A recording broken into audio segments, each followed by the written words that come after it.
அம்மா வாழ்க வளமுடன். குருவே சரணம். அம்மா இன்பம்னு சொல்கிறாங்க, துன்பம்னு சொல்கிறாங்க. ஸோ இது ரெண்டுத்துக்கும் உள்ள வித்தியாசம் என்ன, வேறுபாடு என்ன? ஸோ என்னுடைய பார்வையில் பார்த்தோம்னா ஆக்சுவலாக ஒரு இன்பம்னா ஒரு மகிழ்ச்சி தரக்கூடிய ஒரு எனக்கு பொருந்தக்கூடிய ஒரு விஷயமா எனக்கு தோணுது. துன்பம்னா எனக்கு பொருந்தாத விஷயம், எனக்கு பிடிக்காத விஷயம் அப்படின்ற மாதிரி தோணுது. உண்மையிலே இதுக்கு ரெண்டுத்துக்கும் உள்ள வேறுபாடு என்ன, இன்பத்துக்கும் துன்பத்துக்கும் உள்ள வேறுபாடு என்னன்னு சொன்னீங்கன்னா ரொம்ப நல்லா இருக்குங்கம்மா. வாழ்கோளமுடன். இப்போ மனித வாழ்க்கைன்னு எடுத்துக்கோங்களேன்.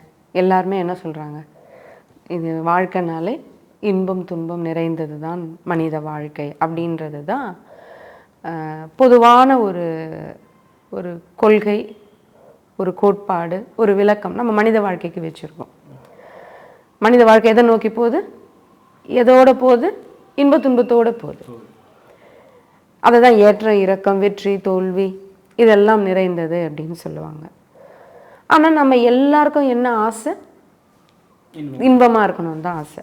யாருக்காவது ஒரு சின்ன புழு எதுக்கிட்ட கேட்டாலும் யாருமே துன்பம் விரும்ப மாட்டாங்க.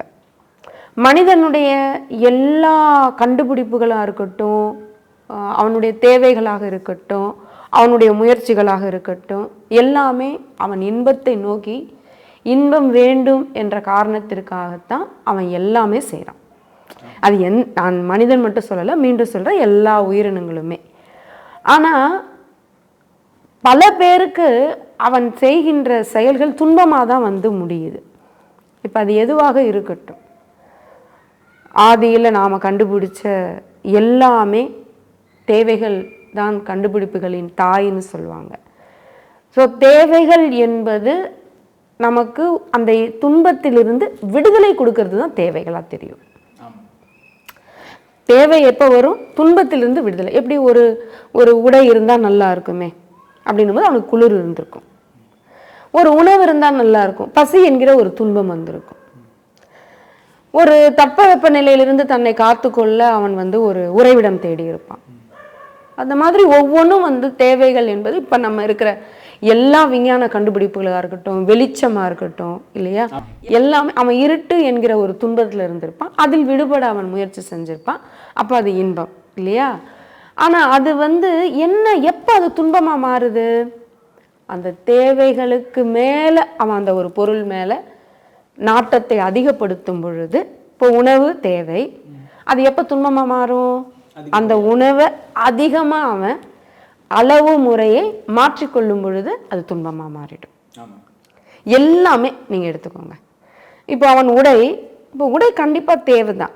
ஆனால் அந்த உடையை எப்படி சம்பாதிக்கணும்னு அவனுக்கு என்ன ஆச்சு, சம்பாதிக்க போகிறான் பணம். இப்போ அதுக்கு ஒரு ட்ரெஸ் இருந்தால் போதும், இல்லை ஒரு 10 ட்ரெஸ் இருந்தால் போதும். இப்போ அவனுடைய தேவைக்கு ஏற்ற மாதிரி ஃபஸ்ட்டில் எப்படி வந்திருக்கோம். ஆனால் இப்போ என்ன ஆயிடுச்சு, என்னென்னமோ வந்துருச்சு இல்லையா? எத்தனை கடைகள், எத்தனை விளம்பரங்கள், எத்தனை பிராண்டு, என்னென்னமோ. நம்மளுடைய அறிவுக்கு குறைவு, இன்னும் வசதி வாய்ப்புகளும் அதிகம் உள்ளவர்கள் நிறைய சொல்கிறாங்க. ஒரு ஆடையே கோடிக்கணக்கான விலை மதிப்புள்ள ஆடைகள் கூட இருக்குன்றாங்க. அப்போ அதை பார்த்து அவன் ஏக்கம் கொள்கிறான், அந்த ஆடையை போட முடியலேன்னு. இப்படி துன்பம் வந்துடுது. இப்போ உறைவிடம் ஓகே, அப்போல்லாம் குகைக்குள்ளே போய் இருந்தாங்க, ஏதோ இப்போ தங்கறதுக்கு ஒரு இடம் இருந்தால் போதும்ப்பா அப்படின்ட்டு. இப்போ அந்த தேவை என்ன ஆயிடுச்சு அவனுக்கு, இப்போ பாருங்கள், என்னென்னமோ தரைக்கு அப்போல்லாம் சாணி மொழிகி அப்படி போட்டுப்பாங்க, அந்த ஏதோ செம்மண்ணை போட்டு சாணி மொழிகி வச்சா அப்படியே அது சிமெண்ட்டாக மாறிச்சு, அதுக்கப்புறம் டைல்ஸாக மாறிச்சு, அப்புறம் மார்பிள்ன்றாங்க. என்ன நான் சொல்வது குறைவு, அதை துறையை சார்ந்தவர்களுக்கு இன்னும் அதை பற்றி தெரியும். அந்த மாதிரி அப்போ அதை பார்த்து அவனுக்கு அந்த தேவைக்கு மேலே ஒன்று நாடி போகும்போது அது துன்பமாக மாறுகிறது. அதனால் ரெண்டுமே ஒன்று தான், இன்பம் வேற துன்பம் வேற கிடையாது. மனிதன் நினைச்சா எப்பவுமே இன்பமாக வாழலாம். அப்போ துன்பம் எப்போ வருது, அவன் தேவைகளை பெருக்கி கொள்ளும் போது கூட வரலை. அந்த தேவைகளை அவன் பெருக்கி கொள்வதற்குரிய சாத்திய கூறுகளும் திறமை அவன்கிட்ட இருந்ததுனா கூட பரவாயில்ல. ஆனால் அவன் என்ன பண்ணுறான், புளியை பார்த்து பூனை சூடு போட்டுக்கிற மாதிரி தன் தேவைக்கு மேலே தகுதிக்கு மீறி ஆசைப்படும் பொழுது கண்டிப்பாக அந்த தேவையை தன்னால் தீர்த்து கொள்ள முடியலையே அப்படின்றதும் துன்பமாக மாறும். அவன் தேவைக்கு மேலே அவன்கிட்ட சேர்ந்துட்டாலும் அளவுக்கு அதிகமாக அதை அவன் அனுபவிக்கும் போதும் துன்பம் வந்துடும். இன்னொன்று இதை காப்பாற்றுறதுக்காக அந்த போராட்டத்தில் அவன் துன்பத்தை அனுபவிப்பான். அப்போ பாருங்களேன், ஏதோ ஒன்று அவன் சந்தோஷத்துக்காக செய்கிற எல்லாமே அவனை அறியாமல் அது துன்பமாக மாறிடுது பாருங்க. ஆனால் இந்த வாழ்க்கை என்பது இன்பமாக நகர்த்துவதற்கு, ஆனால் அவன் இன்பத்தை தேடி போய் மனிதன் துன்பத்தில் சிக்கிக்கிறான். அப்போ அந்த நிதானம் வேணும். இது என்ன அருட்தந்தை வேதாத்ரி மகரிஷி அவர்கள் ஒரு உதாரணமாக சொல்லுவாங்க. என்ன சொல்லுவாங்க அப்படின்னா, ஒரு தரை இருக்குது. இப்போ அந்த தரையில் வந்து மேடு இருக்குது, பள்ளம் இருக்குது இல்லையா? ஆனால் நம்ம என்ன சொல்கிறோம், அதுக்கு பேர் வேற வேற சொல்கிறோம். அது போல தான் மனதினுடைய நிலைகள் தான் இன்பம் துன்பம். அந்த ஏற்றத்தாழ்வுக்கு ஏற்ற மாதிரி அதுக்கு வந்து இன்பம்னு துன்பம்னு பேர் வைக்கிறோம். ஆனால் நம்ம எல்லாருமே இன்பமாகவே இருக்கலாம். துன்பம் வருகின்ற வழிகளை பார்த்து ஆராய்ந்து அதை முதலில் தவிர்க்கலாம். துன்பம் வராமல் எச்சரிக்கையோடும் விழிப்புணர்வோடும் இருக்கலாம். வந்தாச்சு அப்படின்னா அதை எப்படி தீர்ப்பது என்ற அறிவு என்பது என்ன? மனிதனுக்கு எதுக்கு இறைவன் அறிவு கொடுத்தாரு? எல்லா ஜீவராசிகளுக்கும் எதுக்கு அறிவு இருக்குது அப்படின்னா, துன்பத்திலிருந்து தன்னை காத்து கொள்வதற்கும், துன்பத்திலிருந்து விடுபடுவதற்கும், துன்பமே வராமல் விழிப்புணர்வோடு இருப்பதற்கு தான் இந்த அறிவு. இதை மகான்கள் ரொம்ப ஜாக்கிரதையாக செஞ்சாங்க. அப்படி செய்தவர்கள் தான் பெரியவர்களும் மகான்களும். இந்த மாதிரி நம்ம எல்லாரும் போற்றி அப்படியே பார்க்கக்கூடிய உலகம் மாறலை பாருங்கள். அவங்க பாருங்கள் எப்போவுமே ஒரு ஏகாந்தமாக சந்தோஷமாக இருந்தாங்க. ஏன்னா அவங்க விழிப்பு நிலையோடு இருந்தாங்க. இன்பம்னா என்ன, துன்பம்னா என்னன்னு அவங்களுக்கு தெரிஞ்சது. இந்த இந்த இந்த கோடு நமக்கு தெரிஞ்சிச்சுன்னா போதும், இந்த எல்லைக்கோடு நமக்கு தெரிஞ்சிச்சுன்னா போதும். துன்பம் என்பதே இந்த உலகத்தில் என்றுமே எங்குமே இல்லை. இது அருட்தந்தை வேதாத்ரி மகரிஷி அவர்கள் ஒரு பாடல், இன்னொரு பாடல் ரொம்ப அடியனை கவர்ந்த பாட்டு. அவர் சொல்கிறார், அவர் ஆராய்ந்தாராம். இன்னும் ஒரு விஷயம் சொல்லுவாங்க, அருட்தந்தைக்கு ஞானம் மலர்வதற்கான 3 முக்கியமான கேள்விகள்.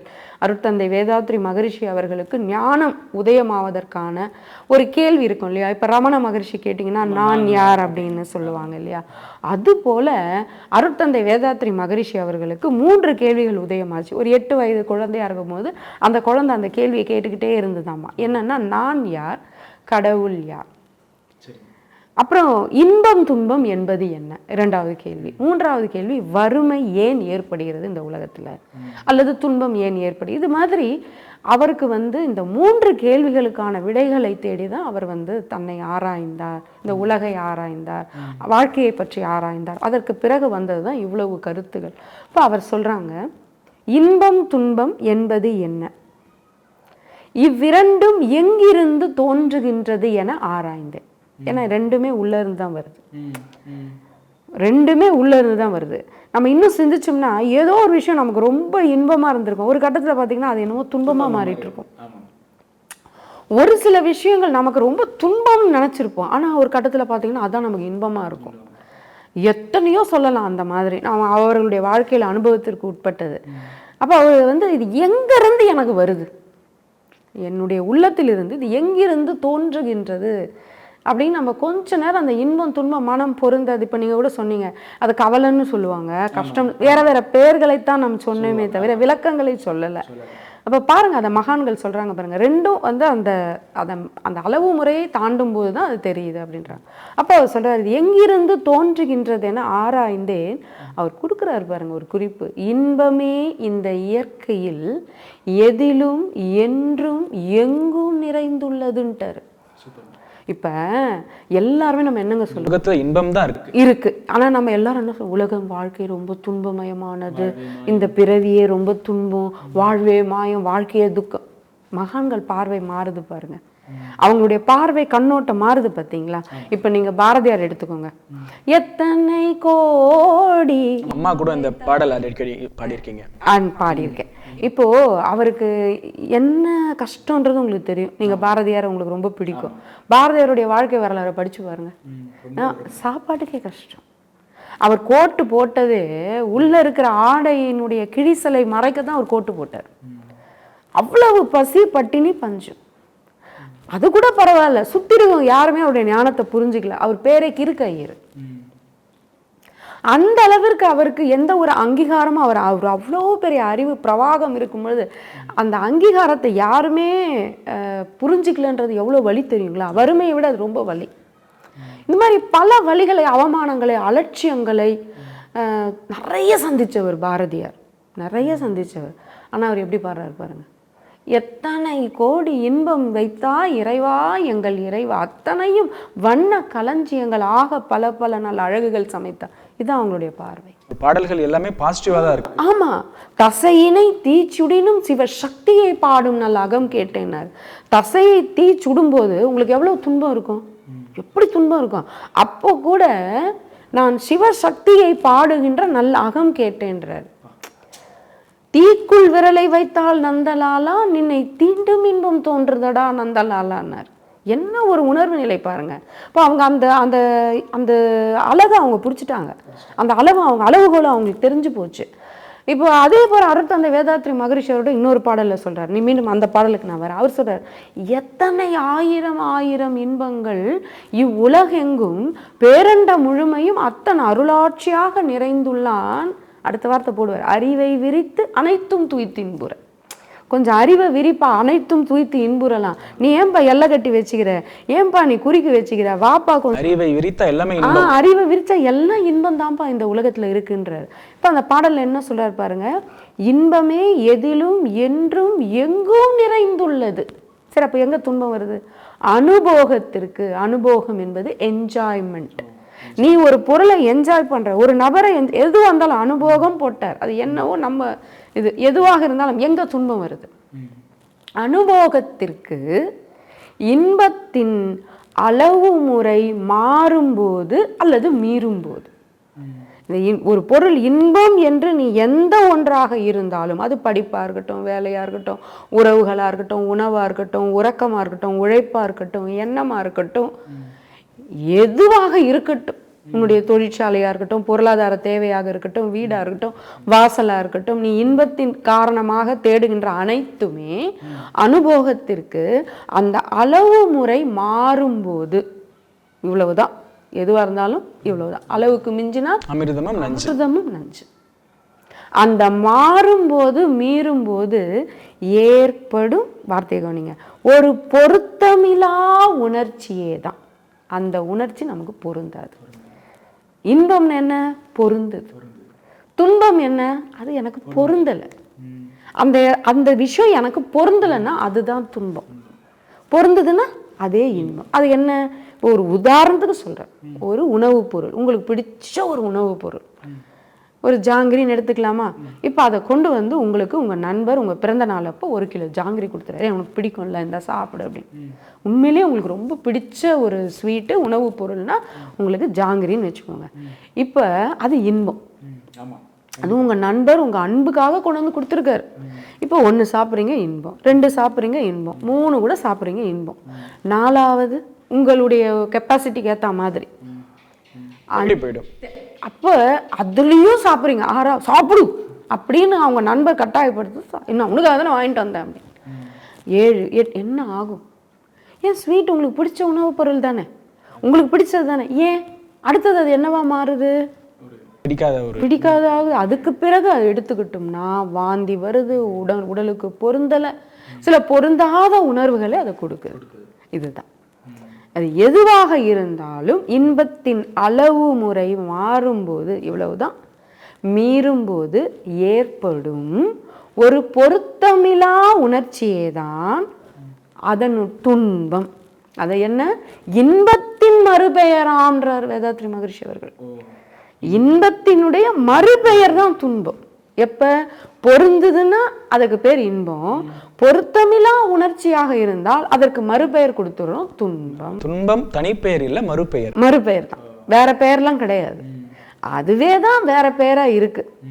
இப்ப நீங்க இலைன்னு சொல்றோம், தளிர்னு சொல்றோம், மாற்றம் அடையும் போது அதுக்கு பெயர் கொடுக்குறோம்ல, தேங்காய்னு சொல்றோம், இளநீர்னு சொல்றோம், ஒன்னே தானே. அப்ப அதனுடைய மாற்றத்திற்கு ஏற்றவாறு பெயர்கள் வைக்கிறோம் இல்லையா? அது போல காயின்னு சொல்றோம், கனின்னு சொல்றோம். அது போல பாருங்க, அவர் எவ்வளவு மகான்களுடைய பார்வை பாருங்க. இன்பத்தின் மறுபெயராம் துன்பமாயும், அடுத்த வார்த்தை போடுறாரு சயின்டிபிக், இவ்விரண்டும் அறிவின் அலைகளாயும் கண்டேன்.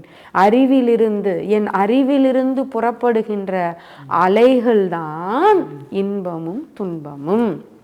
அப்போ நம்ம இன்பமாகவே வாழலாம். இப்போ நீங்கள் சொல்லுங்கள், வாழ முடியுமா? கண்டிப்பாக. அப்போ நம்ம துன்பம் துன்பம் துன்பம் இந்த மனிதர்கள் சொல்வதற்கு காரணம் இது புரியல. இன்பமும் துன்பமும் இயற்கையில் இருக்கா, உலகத்தில் இருக்கா, வெளியில் இருக்கா, உள்ள இருக்கா? உள்ள இருக்கு. நாம எச்சரிக்கையா விழிப்புணர்வோட நாம சரியா இருந்தா துன்பம்னே ஒண்ணு இல்லை, எல்லாமே இன்பம் தான் இருக்கு. இப்ப இறைவன் பெருங்கருணையாளன் தானே, இன்பம் தான் அவன் ஏற்பாடு பண்ணி வச்சிருக்கான். ஆனா இந்த மனிதர்களும் இல்ல, உயிர்களை கூட சொல்ல முடியாது, மனிதர்களின் காரணமாக உயிர்களுக்கு அந்த அறிவு கிடையாது, ஆறாவது அறிவு இருக்கு, அது ரொம்ப எச்சரிக்கையா தான் இருக்கு. இயற்கையின்பால் வந்தாதான் அதுக்கு துன்பம். ஆனா மனிதன் அவனுக்கு அவனே துன்பம் செய்து கொண்டிருக்கிறான்.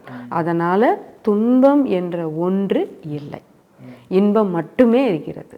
நாம நினைத்தோம் என்றால் இந்த வினாடியே நாம தயாராயிட்டோம் அப்படின்னா இன்பமா இருக்கலாம் எப்பவுமே. இந்த உலகம் உள்ளவரை பெருமானார் சொல்ற அந்த மரணமில்லா பெருவாழ்வை நாம் அடைவதற்கே இது ஒரு பெரிய விஷயம். நீங்கள் இதே உங்களுக்கு அந்த உணர்வு புரிஞ்சிருச்சு அப்படின்னா எல்லாத்துலேயும் நம்ம அளவு முறையோடு இருக்கணும்னு வச்சுக்கோங்க, சந்தோஷமாக இருக்கணும்னு வச்சுக்கோங்க, அதுவே வாழ்க்கையை ரொம்ப அழகாக நகர்த்திட்டு போகும். அவ்வளோதான், சொர்க்கம் மாதிரி இருக்கும் வாழ்க்கை. ஏதோ இறந்த பின்பு அடைவதல்ல, வாழும்போதே நாம் சொர்க்கத்தை நாம் நிலைநாட்டலாம் என்பதுதான் அரியனுடைய கருத்து. ரொம்ப அற்புதமான விளக்கம்மா, நன்றிங்கம்மா. இன்ப ஊற்றாய் நிறைந்த இறைவா, எங்கும் இன்ப ஊற்றாய் பெருகும் இறைவா, அன்பு ஊற்றாய் தோற்றங்கள் அனைத்துக்குள்ளும் அறிவாய், அன்பு ஊற்றாய் தோற்றங்கள் அனைத்துக்குள்ளும் அறிவாய், இன்ப ஊற்றாய் நிறைந்த இறைவா, எங்கும் இன்ப ஊற்றாய் பெரு